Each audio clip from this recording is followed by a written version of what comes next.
की बात है कि पिछले 7 दिन से पाकिस्तान के जो वज़ीर-ए-आज़म और वज़ीर ख़ारजा अमेरिका में हैं, लेकिन किसी अमरीकी शख्सियत जो कि हुकूमत में उनसे मुलाकात नहीं हुई। आज मैं देख रहा था कि हमारे फ़ॉरेन मिनिस्टर की मुलाकात जो है वो डेरेक शोले साहब से हुई है, जो कि इम्पोर्टेंट प्लेयर हैं, लेकिन ज़ाहिर बात है स्टेट डिपार्टमेंट में उनका नंबर 3 या 4 है। आप कैसे देखते हैं, एक तो लीडरशिप भी हमारी अमेरिका में मौजूद हो, लेकिन डिप्लोमैटिक आइसोलेशन इस हद तक चली गई है। आलमी मंडी में पेट्रोलियम मस्तूआत की कीमतों में मुसलसल इजाफा, मकामी सतह पर निर्ख बढ़ने की बड़ी वजह। पाकिस्तान 90% पेट्रोलियम मस्तूआत बरामद करता है, जबकि IMF से जो भी हमने एग्रीमेंट्स किए और वो बिल्कुल पिछली गवर्नमेंट ने जाते जाते उसको साइन किया और पॉलिसी एडवाइस देते हैं जो कि इन सम टाइम्स जो बाइंडिंग होती है, सम टाइम्स नॉन बाइंडिंग होती है। अभी जो वर्ल्ड बैंक ने कुछ 7 पॉलिसी नोट्स निकाले जिसमें 5 के ऊपर उनका ज्यादा फोकस था।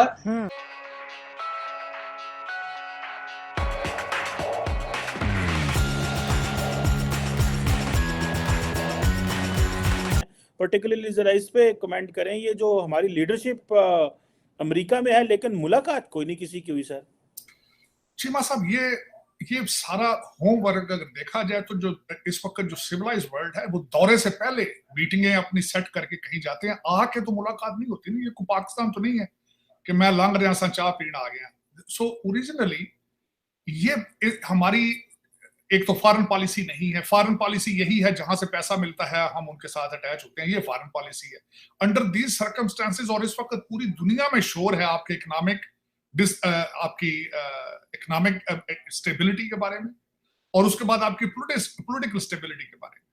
इस वक्त आपके पूरा सारी दुनिया, हर दुनिया के कैपिटल के अंदर आपकी ये चीजें दोनों डिस्कस हो रही हैं। और उसके बाद एक केयर टेकर गवर्नमेंट का जिसको नॉन इलेक्टेड हो, सिर्फ सिलेक्टेड हो, और वो अगर दौरे पर आती है उसको क्यों मिला जाएगा, कौन मिलेगा उससे, ये सारी चीजें पता थी। इनमें जो भी आए हैं कोई बच्चा नहीं है, कोई 20 साल का जिसको पता ना हो, सारे मैच्योर लोग हैं। बल्कि इन्होंने आके अपनी जागहसाई खुद कराई है उसकी। मैं समझता हूँ इन्हें पता था कि यहाँ पे आके हमारा कोई मैंडेट मौजूद नहीं है, हम फाइनेंशियली कमजोर हैं, पॉलिटिकल हमारे हालात खराब हैं, कुछ लोग जेलों में हैं, कुछ बाहर हैं, कुछ बोल सकते हैं, कुछ नहीं बोल सकते। इन सर्कमस्टांसेस में आपका यहां आना, मेरा बल्कि ये क्वेश्चन होगा, क्या आपको आना चाहिए था? क्या आपका आना जरूरी था यहां?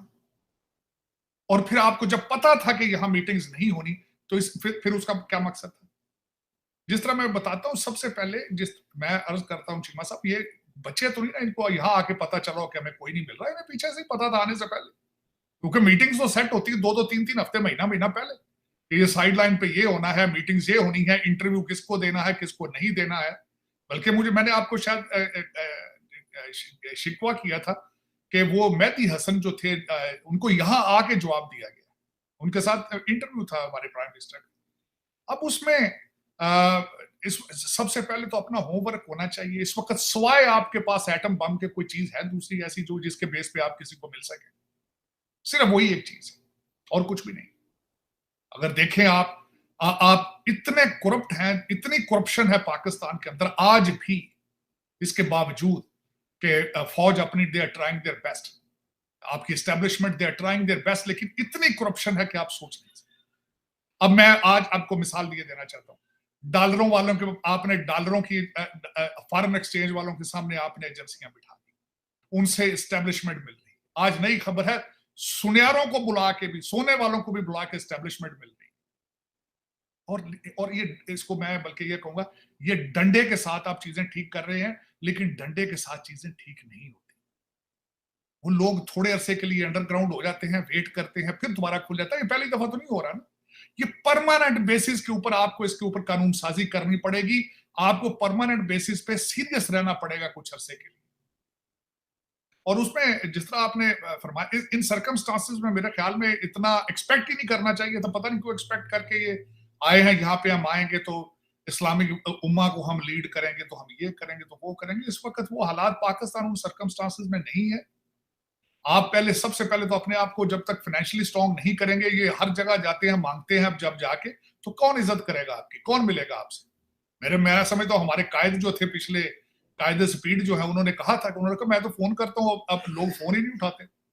तो जब आपके लोग मुल्कों के सुदूर आपका फोन उठाना नहीं पसंद करते, तो वो आपसे यहां मिलेंगे, अपना टाइम वेस्ट करेंगे जाके, जब वो लिमिटेड टाइम के लिए आते हैं यूनाइटेड नेशंस में।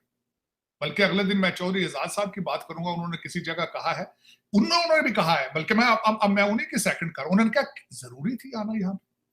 आपको मुआशी इस्लाहात की जरूरत है। This is the words of Chaudhry Ejaz साहब, हमारे जो एक्स एम्बेसडर हैं अमेरिका में और सेक्रेटरी है फॉरेन अफेयर्स, उनकी बिल्कुल बात ठीक थी कि मुल्की दौरों से हालात नहीं ठीक होंगे, मुआशी इस्लाहात से चीजें ठीक होंगी। मकसद ये था कि जब तक आप मुआशी तौर पर स्ट्रॉन्ग नहीं होंगे, मेरे ख्याल में आपको इन दौरों से इज्तनाब करना चाहिए, खर्चा बचाना चाहिए, और चीदा मुल्कों में एम्बेसियों के अलावा दूसरी एम्बेसियां भी बंद कर दें, क्योंकि सिर्फ शनाख्ती कार्ड और पासपोर्ट बनाना ये ऑनलाइन ही हो सकता है। क्योंकि आपकी अगर फॉरेन पॉलिसी नहीं है, आपकी अगर इकोनॉमी नहीं है, तो एम्बेसियों के अंदर इकोनॉमिक मिनिस्टर का क्या काम है, प्रेस अटैशीज का क्या काम है? और उनकी वो तमाम जो भी उनकी टर्म्स एंड कंडीशंस थी, जो अगर मैं और आप अगर बैठ के उसको डिस्कस करना शुरू करें, so I believe that you and me won't like those terms and conditions for a country like Pakistan, ठीक है? क्योंकि जिस कंडीशन में थे उनको ये पैसे ज़रूरी लेने थे, अदरवाइज़ देखिए मैं तो ये समझता हूँ, आप समझे ना समझे या आवाम समझे ना समझे, हम किसी हद तक जो है ना डिफ़ॉल्ट कर चुके हुए हैं। अब उसकी शक्ल चेंज है और वो उसको मज़ीद थोड़ा सा बेहतर करने के लिए इन्होंने ये ट्रेंच लिया और उसकी तमाम कंडीशंस को मान लिया। उसका नुकसान क्या हुआ देखिए, इतने 1 साल लगाने के बाद हम इस हालत में चले गए पाकिस्तान। देखिए इस वक्त जो इन्फ्लेशन हमारा इस वक्त भी इट्स अबव 30%, उस वक्त 48% था, 40% था, और हमारे इस मुल्क की जो महंगाई है, जो भी चीज़ें हैं।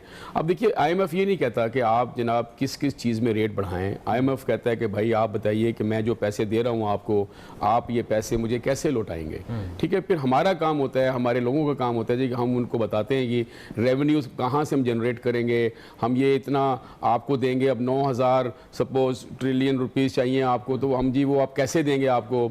अब आपके खर्चे भी वही हैं, आपकी इनकम भी वही है, तो अब आप चाहिए कि बाकी मुल्क की डेवलपमेंट कैसे होगी भाई? आपने देने पैसे उनको, तो अब आपने आसान हल क्या होता है कि यार गैस के प्राइस बढ़ा दो, पेट्रोल के प्राइस बढ़ा दो, एनर्जी की दूसरी पैसे बढ़ा दो। आप लोग मनवा के ना, देखिए आप लोगों से पूछा गया, आपने कहा इंटरेस्ट रेट का मामला हल कर दो। इंटरेस्ट देखिए, आप देखिए इकोनॉमी को कंट्रोल करने के लिए there are so many other veg.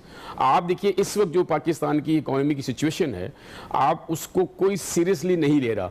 आपका 5,000 का नोट है, मैं आपको देखिए हमारे अरबों रुपए खरबों रुपए मुल्क से बाहर पड़े हुए हैं। Pakistani rupees I tell you, they come over here, they buy your currency in dollars from here and they go back again।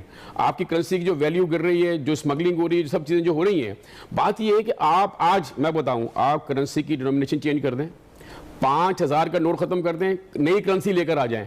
Sir जो आपके जो सर आप तो कम से कम शफर जैदी साहब जैसी बातें ना करें। नहीं ऑनेस्टली बता रहा हूं मैं। देखिए ये एक नॉन बाइंडिंग उनकी रिकमेंडेशंस है अगली हुकूमत के लिए, और उन्होंने एक बड़ा अच्छा एनालिसिस किया हुआ है हर सेक्टर का कि पाकिस्तान इस वक्त कहां पे खड़ा हुआ है, इसको क्या तब्दीली करनी चाहिए, और वो तब्दीली अगर नहीं करेगा तो क्या होगा, और तब्दीली करेगा तो क्या होगा। इन सारी चीजों को अगर आप इक्वेट करेंगे कि हम ईस्ट इंडिया कंपनी बन गया, तो वो मुनासिब बात नहीं होगी। अब आप एक एग्जांपल ले लीजिए, मैं खुद एक बहुत बड़ा क्रिटिक रहा हूं इन इदारों की जो पॉलिसीज गलत है, हम सब उसको क्रिटिसाइज करते हैं, चाहे वो IMF हो या वर्ल्ड बैंक हो। अब मुझे बताइए, पाकिस्तान जैसा मुल्क जहां पे इतनी ज्यादा गुर्बत और बेरोजगारी और महंगाई है, हमारे पास 2018 के बाद कोई जो है गुर्बत का नंबर नहीं है। तो अगर वर्ल्ड बैंक अपने एस्टिमेट से एक नंबर देता है कि 40% जो है पाकिस्तान की आबादी गुर्बत की वो जो एक सतह उससे नीचे रह रही है, तो फिर हमारे जो इदारे हैं, जो मेरा तो ख्याल PBS के ऊपर तो कोई इस वक्त रिस्ट्रिक्शन नहीं है ना, पाकिस्तान ब्यूरो ऑफ स्टैटिस्टिक्स के ऊपर, प्लानिंग कमीशन के ऊपर,